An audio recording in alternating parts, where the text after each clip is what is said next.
Hey, it's Curly here, ladies and gentlemen. So today I'm gonna teach you the difference between in, on, like when you talking about stuff that you're located, right? So before we get started, so let me teach you the proverb we have for you today. Moutro proverbe que nous gagnons pour aujourd'hui. En allez, never judge a book by its cover. Ouais, never judge a book by its cover.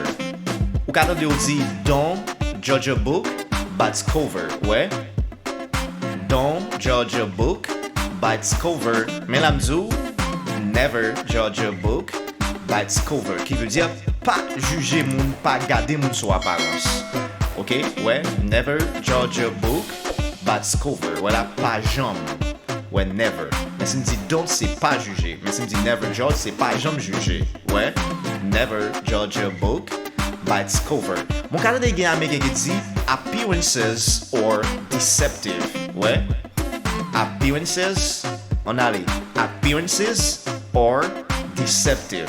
Ouais, appearances or deceptive. C'est même bagay nan. Pas juger moun sous apparence. L'apparence est souvent trompeuse. Ouais, appearances or deceptive.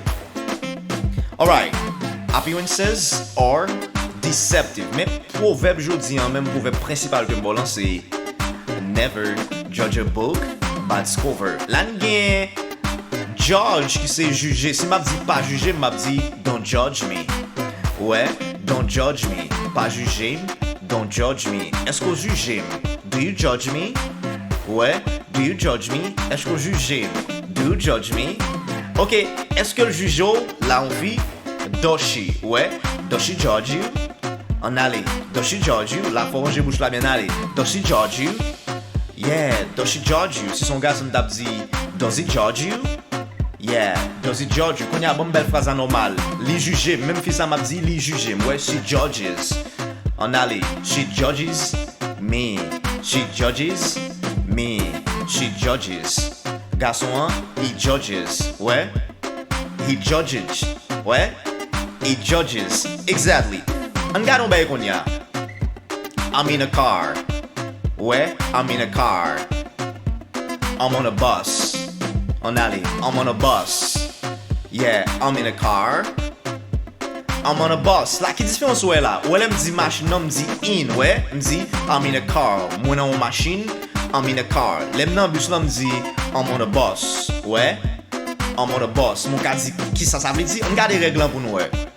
De pour pas ka camper dans un véhicule ou utiliser in pour parler de véhicule ça. Ouais, machine pas ka camper dans me dit I'm in a car. Ouais, I'm in a car. Mais bus là ka camper dans ouais ça me dit I'm on a bus. On allez, I'm on a bus. I'm on a bus. M'ka camper dans avion, I'm in an airplane. Yeah, I'm on an airplane. I'm on an airplane. On a les airplane. Ou ka di plane, il y a qui dit plane qui c'est avion, ouais, ou ka di plane ou bien airplane. Même bail là, ouais, I'm on. Parce que m'ka camper dans un train, m'ka di I am on a train. Yeah, I am on a train. Ouais, train. I am on a train. Il y a qui dit subway qui veut dire même bail là, ouais, subway qui veut dire même bail là, train, ouais, subway. Yeah, I am on a subway. Good. I am on a subway. L'autre règle encore c'est dès m'ka camper sous nos véhicules, enlève véhicule là ça m'a dit on. Ouais, bicyclette c'est on bicycle. Ouais. I am on a bicycle. Yeah, I am on a bicycle. Motocyclette en anglais c'est motorcycle. Ouais, bicyclette on dit bicycle. Motocyclette on dit motorcycle. Ouais, I am on a motorcycle. Ouais, là c'est simple. Dès m'ka camper dans bail, on utilise on, pas ka camper me dit in général. So thank you so much for watching this video. Pas oublier abonner avec channel blanc parce que pas grand monde ka suivre notre bon. Cependant la vidéo qui plus longue sur YouTube guys. So make sure to subscribe to our YouTube channel. So thank you so much and see you in the next video.